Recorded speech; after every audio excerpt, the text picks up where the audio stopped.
नमस्कार दोस्तों, मैं केशव द्विवेदी आज फिर आपका द वर्ल्ड ऑफ मैथ्स पर स्वागत करता हूँ।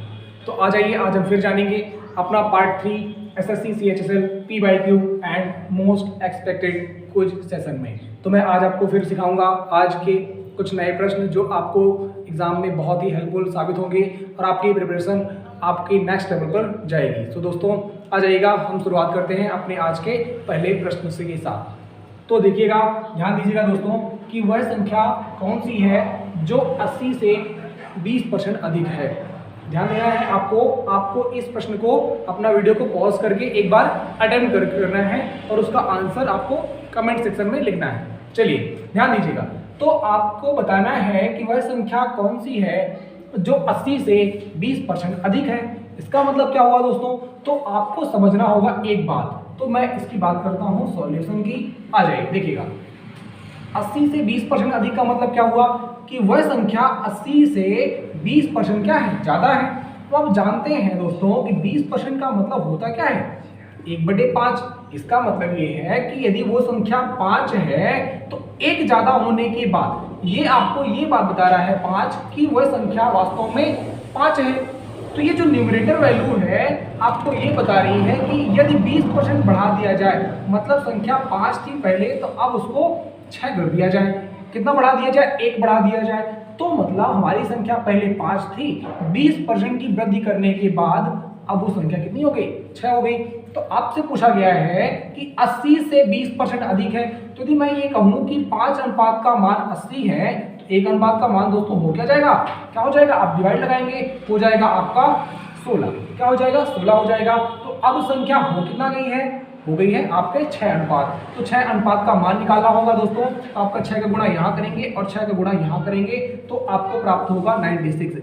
इसका मतलब ये हुआ कि आपका जो ये प्रश्न है कि वह संख्या कौन सी है जो 80 से 20% अधिक है, तो वो आपका सही उत्तर होगा ऑप्शन बी 96। तो चलिए अब हम बढ़ते हैं अगले प्रश्न की तरफ। ओके, चलिए तो हम आ जाते हैं अपने अगले सवाल की तरफ। तो अगला सवाल है A अनुपात B अनुपात C का अनुपात 3:2:5 है। आपको बताना है कि रुपए 500 में C को कितने रुपए मिलेंगे। तो आप एक बार के लिए प्रश्न को अटेम्प्ट करेंगे। चलिए दोस्तों ध्यान देते हैं, हम इसकी तरफ सॉल्यूशन की तरफ बढ़ते हैं। अब ये जो प्रश्न है, यहाँ पर 3 व्यक्ति हैं जिनको अनुपात है 3:2:5। तो आपको ये पता लगाना है कि 500 रुपए में, इसका मतलब ये है कि शुरुआत में रुपए कितने थे? टोटल 500 रुपए। तो 500 रुपए में C को कितना हिस्सा मिलता है? आपको ये बताना है कि 500 रुपए में C को कितना हिस्सा मिलता है। तो आप, इसका मतलब हुआ क्या? इसका मतलब है ये जो बंटवारा है 3:2:5 में, मतलब कुल तो है 500। ध्यान दीजिएगा, तो मैं आपको समझाता हूँ। A को कितना मिला? 3 अनुपात। B को कितना मिला? 2 अनुपात। C को कितना मिला? 5 अनुपात। तो कुल तो 500 रुपए है, अनुपातों के आधार पर कुल कितना है? तो आप कहेंगे 10 अनुपात। तो मैं कहूंगा यही तो 10 अनुपात है जो सब में बटा हुआ है और रुपए में कितना है? वो 500 रुपए के बराबर है। तो 1 अनुपात का मान हो कितना जाएगा? 1 अनुपात का मान हो जाएगा दोस्तों 50 रुपए। क्या हो जाएगा? 1 अनुपात का मान हो जाएगा 50 रुपए। तो ये पता लगाना है कि C को कितने रुपए मिले। तो C को अनुपात के आधार पर तो 5 अनुपात मिला, तो रुपए में कितने हो जाएंगे? वो रुपए में हो जाएंगे, वो आप गुणा करेंगे जैसे ही 5 से, तो रुपए में हो जाएंगे 250। यहाँ पर आपको छोटी सी बात यहाँ पर समझनी है कि 500 रुपए में मतलब कुल 500 हैं जो इसको, B को और C को संयुक्त रूप से मिले हुए हैं, बांटे गए हैं। इसमें आपको ये पता लगाना है कि C को कितना मिला। तो ध्यान देना होगा कि इनके अनुपातों का योग 10 अनुपात है, तो 10 अनुपात का मान आपके 500 रुपए के बराबर हो जाएगा। अब 10 अनुपात का मान 500 रुपए के बराबर हो जाएगा तो 1 अनुपात का मान हो जाएगा 50 और 5 अनुपात का मान हो जाएगा आपका 250 रुपए। तो C को जो रुपए मिलेंगे 250 रुपए मिलेंगे। चलिए तो हम बढ़ते हैं अपने अगले प्रश्न की तरफ। ओके, चलिए दोस्तों, तो आप इस प्रश्न को एक बार अटेम्प्ट करेंगे। प्रश्न है हमारा, यदि A अनुपात B अनुपात C बराबर है 1:3:2 के और C अनुपात D अनुपात E बराबर है 1:2:3 के, तो आपको निकालना क्या है? आपको निकालना है A अनुपात B अनुपात C अनुपात D अनुपात और E। तो ध्यान दीजिएगा कि आपको दिया क्या गया है? ABC दिया गया है और आपको दिया क्या गया है? यहाँ पर C, D और E दिया गया है। तो दोस्तों जब आपको इस तरह के अनुपात दिया गया है और आपसे इस अनुपात का मान पूछा गया है, तो इस कंडीशन में हम क्या करते हैं कि हम लगाते हैं प्लॉटिंग मेथड, जिससे हमारा जो प्रश्न है बहुत ही कम समय में और बहुत ही आसानी से क्या हो जाता है, इजी वे में सॉल्व हो जाता है। तो मैं आपको सिखाता हूं कि आखिर प्लॉटिंग मेथड होता क्या। ध्यान दीजिएगा दोस्तों, A अनुपात B अनुपात C और मैं आगे लिखूंगा D अनुपात E। चलिए, तो A अनुपात B अनुपात C का मान क्या है, 1 अनुपात 3 अनुपात 2 है। बाकी मैं यहाँ पर प्लेस खाली कर दूंगा, क्यों, क्योंकि ये एक अलग अनुपात है और एक यह है, एक ये अलग अनुपात है, जो कि है कितना, C अनुपात D अनुपात E आपको दिया गया है। तो मैं वही लिखूंगा 1 अनुपात 2 अनुपात 3। इसके बगल में जगह खाली है तो मैं क्या करूंगा, यहाँ पर मैंने ब्लैंक कर दिया। आ जाइए, अब यहाँ पर जगह खाली है तो कौन आएगा, यहाँ पर जगह खाली है तो क्या आएगा, 2 के बगल में जगह खाली है तो 2 यहाँ पर भी आ जाएगा और यहाँ पर भी आ जाएगा। 1 के बगल में जगह खाली है तो 1 यहाँ पर भी आ जाएगा, 1 यहाँ पर भी आ जाएगा। अब हम करेंगे क्या, इन दोनों का गुणनफल यहाँ लिखेंगे, 1 अनुपात 3 और 3 हो जाएगा, 2 और 1 2 हो जाएगा और यहाँ पर हो जाएगा 4 और आपका यहाँ पर हो जाएगा 6 हो जाएगा। तो मुझे लगता है कि आपको ये समझ में आया होगा। बस हमें प्लॉटिंग मेथड में क्या ध्यान देना होता है, वो ये है कि हम छोटी सी बात यहाँ पर ध्यान देंगे कि हमें दिया क्या गया है और हमें निकालना क्या है। आपको दिया गया है A अनुपात B अनुपात C अनुपात D अनुपात E। तो यहाँ पर दोस्तों आपको ये बात समझ आ रही है, क्योंकि C जो है पहले वाले अनुपात पेपर भी है और दूसरे अनुपात में भी है। आप जानते हैं कि C का मान यहाँ पर 2 अनुपात है और यहाँ पर 1 अनुपात, जो कि अलग नहीं होता है, अलग नहीं हो सकता। तो हमें क्या करना होगा, C का मान दोनों अनुपातों में बराबर करना होगा, तभी हमें पता लगेगा कि ये जो सारे अनुपातों का वास्तविक में अनुपात क्या होगा। उसको करने के लिए हम क्या लगाते हैं, प्लॉटिंग मेथड लगाते हैं। अब प्लॉटिंग मेथड लगा करके हम आसानी से मानों को सेट कर देते हैं और जिससे हमें इजीली आंसर मिल जाता है। तो इसके हिसाब से हमारा जो प्रश्न का सही उत्तर होगा ऑप्शन बी होगा। चलिए, तो मैं समझता हूं कि आपको ये प्रश्न अच्छे से समझ। चलिए दोस्तों, एक बार ये देखने के लिए देखेंगे आप ये अगला सवाल ये है, पिता और पुत्र की वर्तमान आयु का अनुपात क्रमशः 6 अनुपात 1 है और 4 वर्ष बाद उनकी आयु का अनुपात क्रमशः 4 अनुपात 1 हो जाएगा। तो आपको बताना है कि पुत्र की वर्तमान आयु क्या है। तो समझना ये है दोस्तों, आज मैं इस प्रश्न में आपको बिल्कुल भी बिना एक्स वाई लिए देकर मैं आपको बताऊंगा इसका सॉल्यूशन बहुत ही आसान तरीके से। यदि आप ध्यान देंगे तो आप इस तरह के प्रश्नों को बहुत ही कम समय में बना पाएंगे, जो कि हमारे एग्जाम पॉइंट ऑफ व्यू से बहुत जरूरी है। देखिएगा, ध्यान दीजिएगा।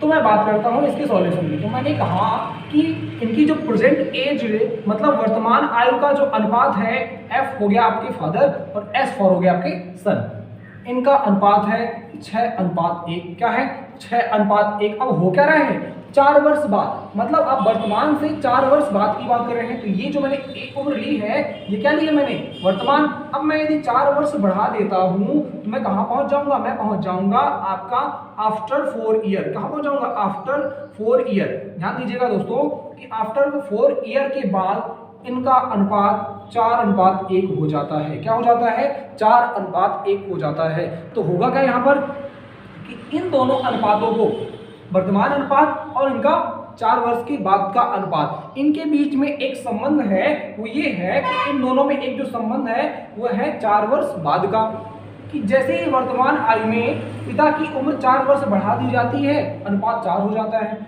पुत्र की वर्तमान आयु में 4 वर्ष की उम्र बढ़ा दी जाती है तो उनका अनुपात 1 रह जाता है। तो हम करेंगे क्या, हम लगाएंगे यहाँ पर एक क्रॉस मल्टीप्लिकेशन, क्रॉस तिर्यक गुणा का कॉन्सेप्ट लगाएंगे और इसकी सहायता से हम आसानी से क्या निकाल पाएंगे, मान निकाल पाएंगे। आ जाइए, तो हम पहले निकालेंगे अनुपातों के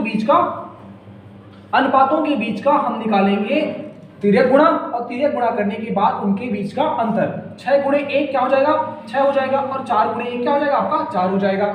अनुपातों के बीच का क्या हो गया, ये अंतर हो गया।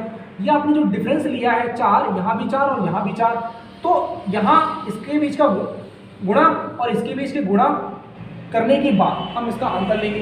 देखिए दोस्तों, 4 से क्या हो जाएगा 16 और ये हो जाएगा आपका 4 1 4 हो गया। तो 16 और क्या लेंगे हम, 4 का अंतर लेंगे। अंतर जानते हैं, बड़ी संख्या में हम छोटी संख्या घटाएंगे। तो 6 में 4 जैसे आप घटाते हैं तो 2 अनुपात का मान कितना हो जाएगा आपका, 12 हो जाएगा। 1 अनुपात का मान हो क्या जाएगा दोस्तों, 6 हो जाएगा। 1 अनुपात का मान 6 हो जाता है। तो इसका मतलब ये हुआ, ये क्या है, पिता और पुत्र की वर्तमान आयु का क्या है, अनुपात है। 1 अनुपात का मान 6 है तो पिता की जो वर्तमान आयु है वो 6 अनुपात में है। मतलब क्या हो जाएगा, पिता की वर्तमान आयु 36 वर्ष हो जाएगी और पुत्र की वर्तमान क्या हो जाएगी 6 वर्ष हो जाएगी। लेकिन इस कॉन्सेप्ट में आप एक बात ध्यान रखिएगा कि इस कॉन्सेप्ट की सहायता से आपका जो बेस रेशियो है, जो कि आपने वर्तमान आयु को माना है, बेस रेशियो का जो अनुपात है, जो कि आपने प्रेजेंट एज माना है, उसी का अनुपात निकल कर आएगा। तो आपको यहाँ पर यह पता लग गया कि पिता की वर्तमान आयु 36 वर्ष है और पुत्र की वर्तमान आयु 6 वर्ष है। आपको लगता होगा दोस्तों कि जब हमें ये पूछा जाएगा कि मान लीजिए पिता की आयु 3 वर्ष के बाद क्या होगी, तो ये बात आपको आसानी से समझ में आ जाएगी कि यहाँ पर पिता की वर्तमान आयु 36 है, तो 3 वर्ष के बाद उनकी आयु क्या हो जाएगी 39 वर्ष हो जाएगी। तो यहाँ से आप आसानी से निकाल सकते हैं। तो इस प्रश्न का जो सही उत्तर हो जाएगा वो हो जाएगा option B is the right answer of the question. चलिए अब हम बढ़ते हैं अपने अगले प्रश्न की तरफ। ओके, चलिए दोस्तों, तो ये हमारा अगला सवाल आज के सेशन का। मोहन ने एक वस्तु खरीद कर 2817.50 रुपए में बेचकर लागत कीमत पर 15% लाभ कमाया। इस वस्तु की लागत कीमत क्या थी? तो आपको यह बताना है दोस्तों कि इसमें आपका कॉस्ट प्राइस, या हम कहें, आप जानते हैं कि लागत कीमत का मतलब ही होता है क्रय मूल्य जिस पर आपने वस्तु को क्रय किया। ओके, चलिए तो हम आपको यहां पर सिखाते हैं।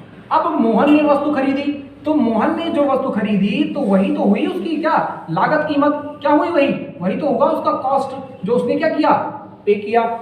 इसके बाद इन्होंने किया क्या कि 15% का लाभ कमाया, इसके बाद वस्तु को बेच दिया। अब जो बेचा है वस्तु को वो किस मूल्य पर बेचा है 2817.50 रुपए में।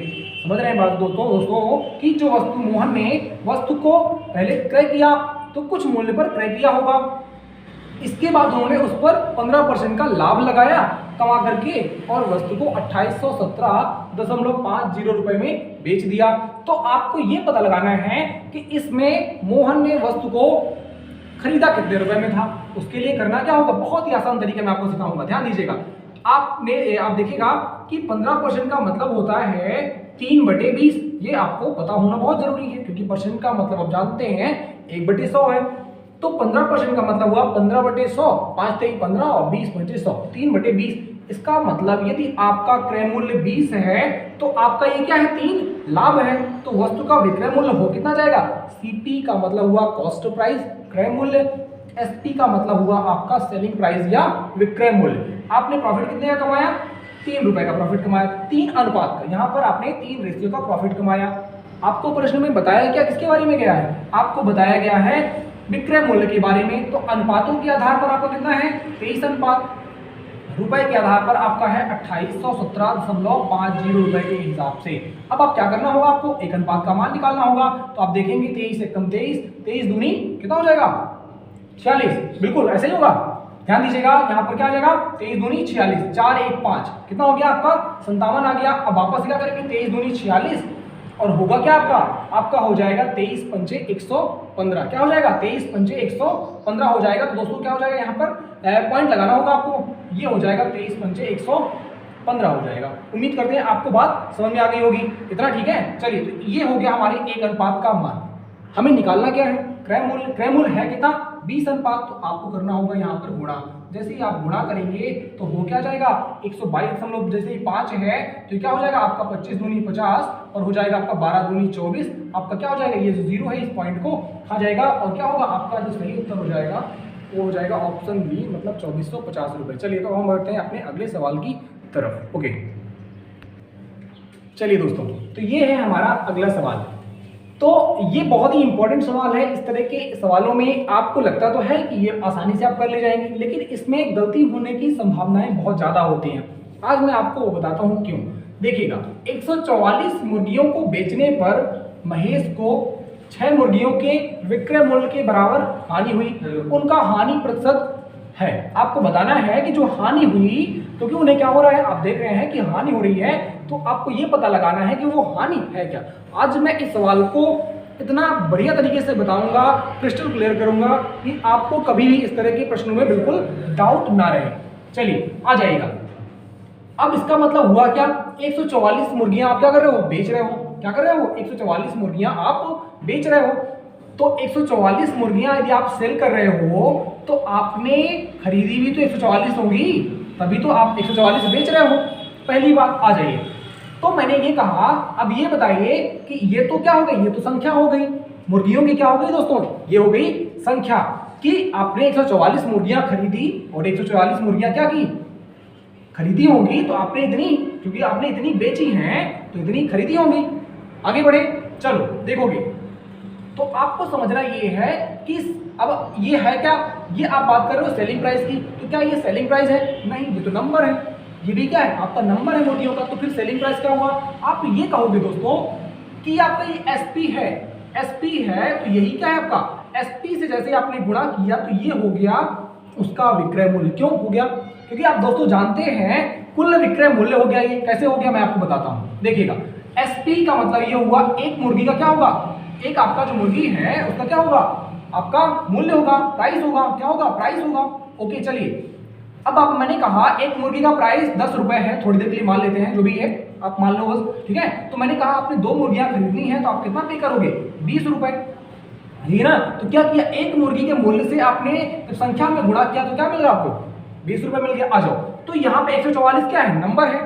एसपी क्या बता रहा है, एसपी बता रहा है एक मुर्गी का मूल्य, इसलिए क्या कहलाया आपका, ये कहलाया आपका 144 एसपी। चलिए, क्योंकि हम मूल्य की बात करेंगे, आ जाइए। सीपी क्या है, आप जैसे ही नंबर में सीपी का गुणा करेंगे तो आपको मिल जाएगा क्या, ये आपको प्राप्त हो जाएगा क्रय मूल्य, 144 मुर्गियों का कुल मूल्य। समझ गए बात को, चलो आगे बढ़ेंगे। अब ये बताओ यहां पर हो क्या रहा है, हानि। हानि का मतलब होता है आपने वस्तु को खरीदा और उससे कम मूल्य पर बेचा। आपने, मान लीजिए ये मेरा मार्कर है, इसको मान लीजिए मैंने 5 रुपए पर खरीदा और मैं घर लाया और इसे मैंने 4 रुपए पर बेच दिया, तो क्या हो गया, मुझे हानि हो गई। इसका मतलब जब आपको हानि हो रही है, लॉस हो रहा है, तो लॉस का मतलब होता क्या है, आपने खरीदा ज्यादा में और बेचा कम में, इसका मतलब आपका सीपी ज्यादा है एसपी से। आगे बढ़े, चलो। अब ये हो गया आपका फॉर्मूला, जब कोई लॉस हो रहा है महेश को 6 मुर्गियों के विक्रय मूल्य के, इसका मतलब हो गया आपका 6 एसपी के बराबर हो रहा है, नहीं हो रहा है। चलो, सीपी का मान क्या है हमारा, 144 सीपी है दोस्तों। एसपी का मान क्या है, एसपी का मतलब विक्रय मूल्य, 144 मुर्गियों का विक्रय मूल्य कितना है, 144 एसपी है। अब क्या करना होगा, आप एक काम करिए, आप 144 एसपी को इधर ले आइए। क्यों, इधर भी एसपी है और इधर भी क्या है, एसपी का मतलब सेलिंग प्राइस। 144 एसपी को जैसे आप इधर ले आएंगे, वो क्या जाएगा, ये माइनस का इधर आकर के प्लस हो जाएगा, और 144 और 6 150 एसपी हो जाएगा। क्या हो जाएगा, 150 एसपी हो जाएगा। इधर क्या बचेगा, 144 आपका सीपी, कितना बचेगा। चलिए आगे बढ़ते हैं। मैं कहता हूं एक काम करते हैं, एसपी और सीपी का अनुपात निकाल लेते हैं। तो आपने सीपी को इधर लेकर आए तो आप 144 बटे क्या हो जाएगा आपका 150 हो जाएगा, 144 बटे 150। इसका मतलब एसपी का अनुपात 144, सीपी का अनुपात 150 हो जाएगा। आ जाइए, तो आपको हुआ क्या, कितने रुपए का नुकसान हुआ, आपने खर्चा तो 150, बोलो खर्चा क्यों, क्योंकि ये क्या है, मूल्य है, और आपने बेचा कितने में, 144 में। ये है क्या, सीपी, एक बकरी का मूल्य। ये क्या है, क्या, एक बकरी का विक्रय मूल्य। आ जाइए, तो आपने देखा आपको 6 रुपए का नुकसान हो गया, तो किस पर हो गया, 150 पर, क्योंकि अपने जेब से आपने 150 रुपए लगाए थे, तो आपको 150 का क्या हो गया, 6 रुपए का नुकसान हो गया। आप काटेंगे 25 चौको 100 हो जाएगा, और क्या हो जाएगा, 25 छक्का 150, ये 6 से 6 कटा, बचा कितना आपका 4। ये क्या हुआ आपका 4% क्या हो गई, हानि हुई। तो आपका सही उत्तर दोस्तों 4% हो जाएगा। लेकिन फिर एक बार समझाता हूं मैं आपको।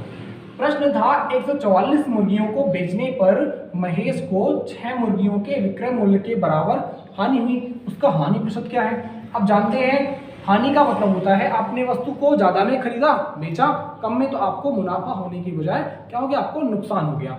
तो देखिएगा, मैंने कहा 144 मुर्गियां आपने खरीदी, यदि बेची हैं तो उतनी ही तो आपने खरीदी होंगी। तो 144 एसपी, एसपी क्या है, एक मुर्गी का आपका बेचा गया मूल्य, सीपी क्या है, एक मुर्गी का खरीदा गया मूल्य। जैसे आपने गुणा किया संख्या से, ये क्या हो गया, कुल हो गया विक्रय मूल्य। कि आखिर कितना है टोटल विक्रय मूल्य, ये क्या था आपका टोटल क्रय मूल्य, इतना रुपए लेकर गए आप, इतनी 144 मुर्गियां लाए। अब लॉस का मतलब होता है, क्या होता है, क्योंकि आपको कैसे पता कि लॉस हो गया, साफ साफ प्रश्न में बताया गया है, मैं इसको 6 मुर्गियों के विक्रय मूल्य के बराबर हानि हुई। तो लॉस होता है आपका सीपी माइनस एसपी। आपको लॉस का मान दिया हुआ है 6 मुर्गियों के विक्रय मूल्य के, तो आपने कहा 6 एसपी, आपने 144 सीपी 144 एसपी लिखा। आपने बराबर किया, एसपी और सीपी का अनुपात निकाल लिया। देखो दोस्तों यहाँ पर ध्यान दीजिएगा, क्योंकि आप यदि जो आंकड़ा यहाँ पर लेंगे वही आंकड़ा यहाँ पर लेंगे, इससे क्या होता है, वैल्यू आपस में जो यूनिट होती है वो कट जाती है और हमें फाइनली आंसर मिल जाता है। तो दोस्तों इस सवाल को मैंने पूरी सही तरीके से बताया और मैंने पूरी बातें आपको यहाँ पर बता दी, क्योंकि आप आंसर तो निकाल लेते हो लेकिन आपको कई बार जेन्युइन तरीके से आपका डाउट आपके दिमाग में रह जाता है। सो उन डाउट को क्लियर करने का मैंने आपको प्रयास किया है। तो दोस्तों यदि आपको ये वीडियो सीरीज पसंद आती है तो आप इसे लाइक करिएगा, शेयर करिएगा दोस्तों के साथ में, और हमारे YouTube channel the world of maths को सब्सक्राइब करिएगा, जिससे हमें और कुछ नया करने के लिए मोटिवेशन मिलेगा। तो हम आगे और कुछ बेहतर करेंगे आपके लिए तो जिससे आपके एग्जाम में आपको प्रिपरेशन करने में बहुत ही आपको हेल्प मिले। चलिए तो आज के लिए इतना ही, मैं इसी नोट पर वीडियो को एंड करता हूँ। Thank you, have a nice day and God bless you to all. Thank you.